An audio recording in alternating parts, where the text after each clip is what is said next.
Μια επόμενη κουβέντα, αλλάζουμε θέμα.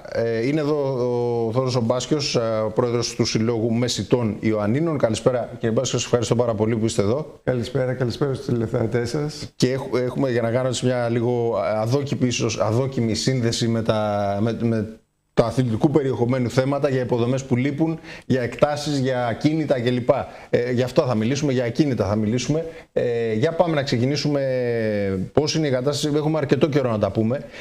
Στο μεσοδιάστημα έχουμε ένα ακόμα πόλεμο. Ίσως την προηγούμενη φορά είχαμε έναν, τώρα έχουμε έναν ακόμα, ο οποίος έχει εκτοξεύσει κόστη, λειτουργικά κόστη εννοώ, έχει κόστος διαβίωσης και πάρα πολλά, τα οποία δημιουργούν άλλο κλίμα, μια κατάσταση στην αγορά των κινήτων διαφορετική, χειρότερη από ό,τι ήταν πριν.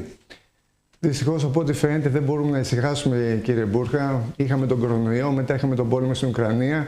Τώρα δυστυχώς έχει ξεσπάσει και ακόμα ένας πόλεμος που βλέπουμε ότι δεν βλέπουμε να τελειώνει.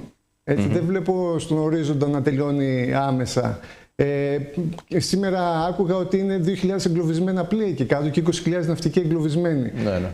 Είναι σοβαρό το πρόβλημα, άνθρωποι σκοτώνονται, πρέπει να δοθεί ένα τέλος. Αυτός ο πόλεμος δεν κάνει καλό σε κανένα. Όπως καταλαβαίνετε, το πετρέλαιο σήμερα διάβαζε ότι έχει πάει $115 το βαρέλι. Άμεση επίπτωση στην οικονομία μας. Άμεση επίπτωση και στα οικοδομικά υλικά. Αυξάνουν τα οικοδομικά υλικά, όπως καταλαβαίνετε, και παρασέρνει και τις τιμές των ακινήτων το επόμενο. Επομένως, σίγουρα πρέπει να δοθεί, μακάρι και ευελπιστούμε να δοθεί ένα τέλος σε αυτή την κατάσταση. Άρα έχει χειροτερέψει η εικόνα σήμερα στην αγορά των ακινήτων, στην ελληνική αγορά ακινήτων. Πάντα όταν υπάρχουν τέτοιες γεωπολιτικές αναταράξεις, κύριε Μπούρχα, ο κόσμος κρατάει, είναι επιφυλακτικός, κρατάει μια στάση αναμονής. Φοβάται ο κόσμος, και αυτό το έχουμε εισπράξει και στην καθημερινότητά μας, ότι υπάρχει μια παγωμάρα στην αγορά αυτή τη στιγμή. Είναι περισσότερο ψυχολογικό επομένως, δεν είναι επί του ταμείου, ας πούμε, δεν είναι τόσο άμεσο και πρακτικό. Είναι περισσότερο ψυχολογικό, στο να είναι κρατής κάποιος, να σου πει εντάξει, δεν θα προχωρήσω σήμερα σε μια αγορά γιατί δεν ξέρει κανείς τι γίνεται αύριο. Αυτό. Ακριβώς, ναι. Είναι επιφυλακτικός. Ναι, γιατί δεν ξέρει ακριβώς τι γίνεται αύριο, όπως τα είπατε. Έτσι, δεν ξέρει πού θα σταματήσει αυτό το πράγμα και τι επίπτωση θα έχει περαιτέρω στο δικό του πορτοφόλι. Ναι. Πέρα όμως από την ψυχολογία, υπάρχουν νομίζω και στοιχεία, ανακοινώνονται από την Τράπεζα της Ελλάδος κατά καιρούς, που αποτυπώνουν συγκεκριμένες αυξήσεις, με αριθμούς δηλαδή, αν όντως έχουμε κάτι τέτοιο τώρα. Ναι, η Τράπεζα της Ελλάδος στο τελευταίο τρίμηνο του 2025 είχε ανακοινώσει 7% αύξηση στις τιμές των ακινήτων σε σχέση με το τελευταίο τρίμηνο του 2024. Επομένως, ναι, οι τιμές των ακινήτων γνώριζαν αυξητική πορεία, ωστόσο εμείς βλέπαμε στην αγορά ότι κάπου επιβράδυνε αυτή η αυξητική πορεία και πήγαινε προς την σταθεροποίηση των τιμών. Αυτό βλέπαμε γιατί υπήρχε μια σχετική κόπωση, όπως έχω πει, υπήρχε μια σχετική κόπωση στην περαιτέρω αύξηση των τιμών των ακινήτων.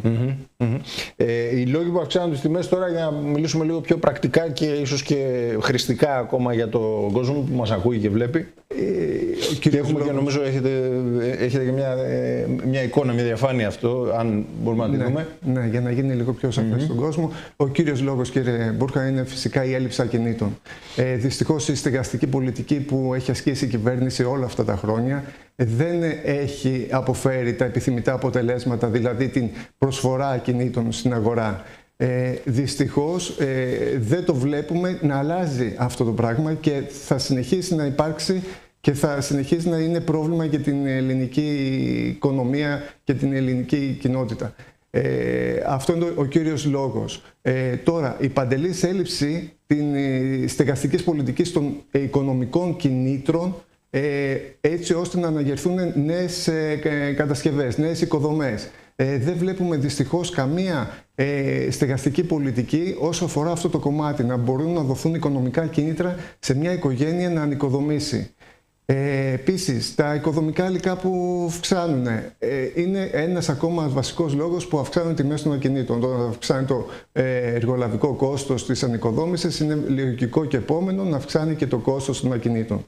Και φυσικά τα μισθώματα, όταν κάποιος επενδύει, όπως καταλαβαίνετε, ένα μεγαλύτερο ποσό για να ανοικοδομήσει, τότε φυσικά για να έχει την σωστή απόδοση που θέλει το ακίνητό του, αναγκαστικά παρουσιάζει και ένα αυξημένο ενίκιο για να έχει μια σωστή απόδοση, όπως ξαναείπα, η απόδοσή του.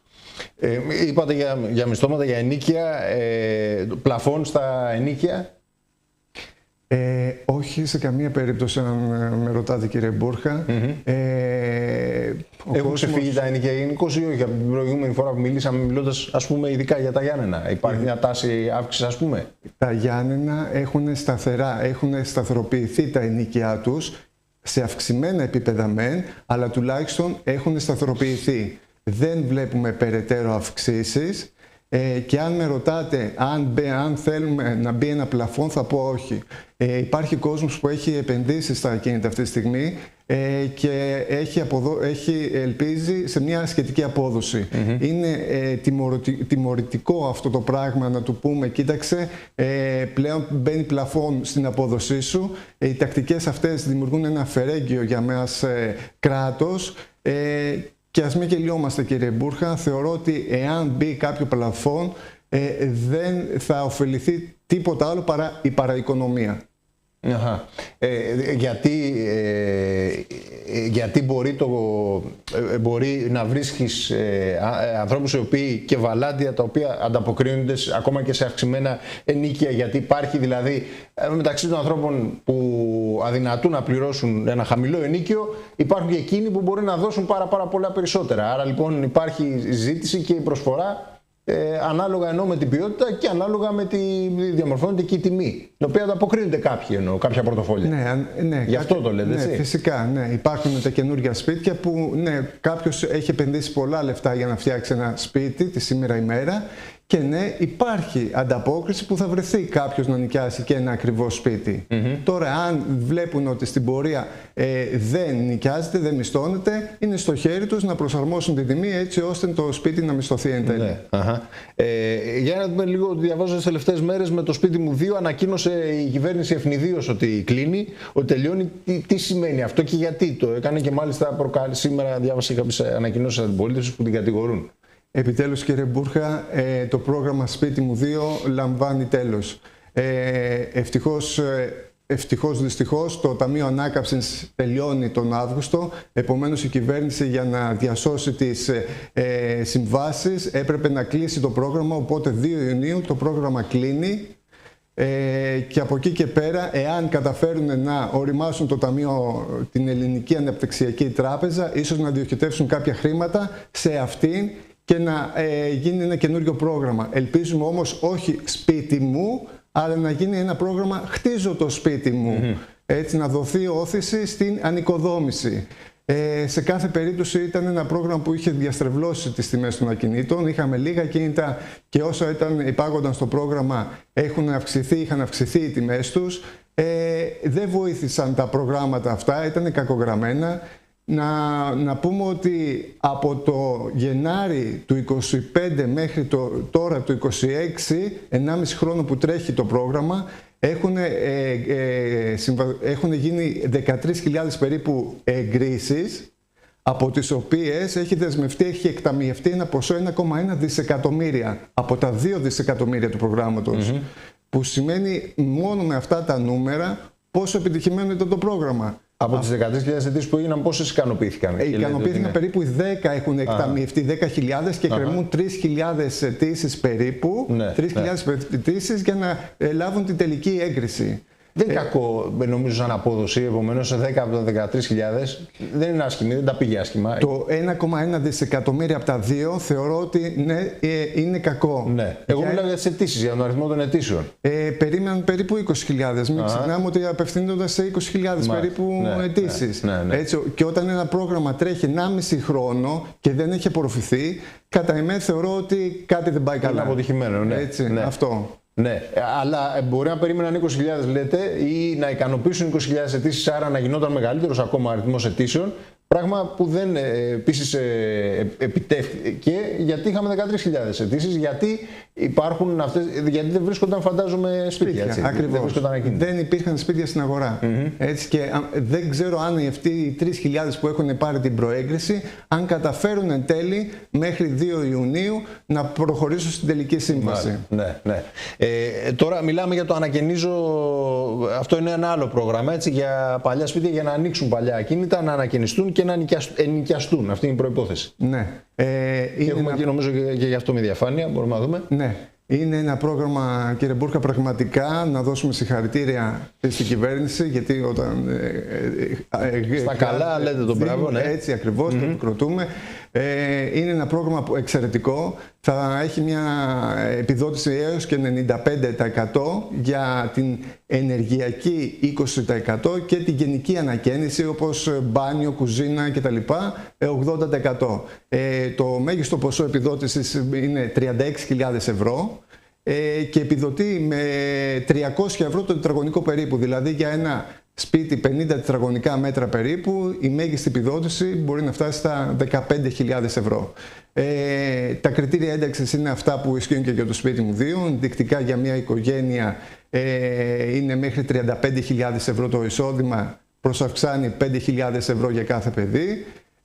Και έχει το πρόγραμμα σαν προϋπολογισμό 500 εκατομμύρια. Είναι η μόνη ένσταση που έχουμε, γιατί θεωρούμε ότι το πρόγραμμα θα απορροφηθεί πολύ γρήγορα. Ο κύριος Παπαθανάσης, ο αναπληρωτής Υπουργός Οικονομικών, είπε ότι έχουν βγει περίπου 400.000 δυνητικά ακίνητα που μπορούν να υπαχθούν στο πρόγραμμα. Και όπως καταλαβαίνετε, με στόχο τα 20.000 περίπου που έχει το πρόγραμμα, καταλαβαίνετε ότι θα γίνει σφαγή. Ναι. Επίσης δεν έχουν πει καθόλου πώς θα υπαχθεί ο αιτούμενος, εάν είναι με μοριοδότηση ή με σειρά προτεραιότητας. Επίσης σημαντικό. Σε κάθε περίπτωση είναι ένα καλό πρόγραμμα που το μόνο που ελπίζαμε είναι να αυξηθεί ο προϋπολογισμός του. Τα 500 εκατομμύρια θεωρούμε ότι είναι πολύ λίγα. Και αν μιλάμε τώρα για 20.000 έναντι 400 που μπορεί να είναι οι ενδιαφερόμενοι, οι δυνητικοί δηλαδή δικαιούχοι, είναι πάρα πολύ μεγάλη διαφορά, πάρα πολύ μεγάλη απόκληση. Επομένως υπάρχει μια μεγάλη ανάγκη για σπίτια τώρα αυτά τα οποία τα περισσότερα από αυτά νοικιάζονται, είναι στην αγορά, δηλαδή είναι διαθέσιμα, είναι κλειστά. Αυτά είναι 200.000 τα οποία δεν έχουν παροχή ρεύματος, έχουν διακοπή παροχή ρεύματος, και άλλα 200 με πολύ χαμηλή κατανάλωση ρεύματος, που ουσιαστικά είναι τα κλειστά ακίνητα, τα 400.000. Το πρόγραμμα αρχικά, όπως αναφέρει το Υπουργείο, λέει ότι θα υπαχθούν πρώτα τα κλειστά ακίνητα και στη σειρά τα ιδιοκατοικούμενα. Δεν ξέρω πώς θα το κάνουν, πώς θα μοιράσουν ίσως τα 500 εκατομμύρια, γιατί αν πάνε τα 500 εκατομμύρια στα 400 θα απορροφηθούν άμεσα και δεν θα μείνουν για τα ιδιοκατοικούμενα. Ίσως θα το σχεδιάσουν σωστά, έτσι ώστε να μοιραστεί. Μπορεί να υπάρχει τόσο μεγάλο, από τη δική σας γνώση και εμπειρία, τόσο μεγάλος αριθμός κλειστών ακινήτων, δηλαδή να το κρατάει κάποιος, να πληρώνει έμφυα, να πληρώνει εφορία κλπ. Και να το κρατάει έτσι ανεκμετάλλευτο, επειδή ξέρω εγώ δεν είναι ελκυστικό, γιατί μπορεί να είναι παλιό σαν νίκημα. Είναι δεδομένα του Υπουργείου, κύριε Μπούρχα, δεν μπορούμε να τα αμφισβητήσουμε. Ίσως ναι, μπορεί να υπάρχει κόσμος που δεν μπορεί να ανταπεξέλθει οικονομικά να φτιάξει το ακίνητό του για να το διαθέσει προς μίσθωση. Μάλιστα. Κλείνοντας, υπάρχει στεγαστική πολιτική στη χώρα μας και τι θα έπρεπε να γίνει για να υπάρξει στεγαστική πολιτική? Θεωρούμε ότι θα πρέπει άμεσα να τρέξει το Μητρό Ιδιοκτησίας και Διαχείρισης Ακινήτων, κύριε Μπούρχα, το λεγόμενο ΜΙΔΑ, έτσι ώστε να καταγραφούν όλα τα ακίνητα της Ελλάδας, είτε ακίνητα δημοσίου, είτε ιδιωτικού δικαίου, είτε όλα τα ακίνητα τέλος πάντων, έτσι ώστε να έχουμε ανα πάσα στιγμή μία εικόνα για ποια ακίνητα είναι κλειστά, ποια ακίνητα είναι σε σχολάζουσες κληρονομιές, ποια ακίνητα δημοσίου, έτσι ώστε να γίνει μια διαχείριση και ανάλογα να χαρακτεί μια στεγαστική πολιτική, έτσι ώστε να βλέπουμε άμεσα τα αποτελέσματα, ότι ανοίξανε, ήταν 700.000 ακίνητα, ήταν 600, Είδαμε ότι ανοίξανε με το λόγο πρόγραμμα 50.000 ακίνητα. Είχε μια απόδοση. Θα πρέπει να γίνει μια σωστή στεγαστική πολιτική, να καταγραφούν όλα τα ακίνητα έτσι ώστε να μιλάμε με δεδομένα. Ναι. Αυτό. Γιατί και τώρα λέτε ότι μιλάει με δεδομένα το Υπουργείο, αλλά λέτε εσείς ότι δεν το ξέρω εγώ, το λέει το Υπουργείο για να μην το πιστέψω.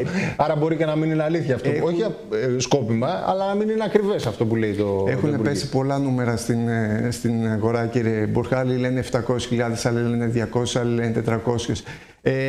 Κάποια στιγμή ίσως αυτό θα πρέπει να γίνει μια καταμέτρηση σωστή και επιτέλους να μάθουμε τον ακριβό των κλειστών σπιτιών. Ναι.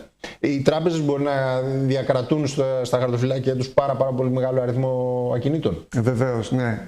Δεν έχουν αποδώσει αυτά τα μέτρα με την αύξηση του ΦΠΑ έτσι, από την κυβέρνηση, από τη τελευταία κυβέρνηση νομίζω. Το διπλασιασμό του έμφυα εννοείται. Ναι. Θεωρώ ότι είναι αστεία, συγγνώμη, επιτρέψτε μου, θεωρώ ότι είναι αστεία μέτρα για να ρίξουν στην αγορά τα ακίνητά τους οι τράπεζες. Ίσως να έχουν κάποια νομικά κολλήματα. Θα πρέπει να δοθεί και σε αυτό έμφαση έτσι ώστε να ξεπεραστούν τα όποια εμπόδια έχουν, γιατί φαντάζομαι και οι τράπεζες θα θέλουν να ρίξουν ακίνητα στην αγορά. Επομένως θα πρέπει να δώσουν έμφαση στα νομικά θέματα, να επιληθούν και να πέσουν και αυτά τα ακίνητα στην αγορά.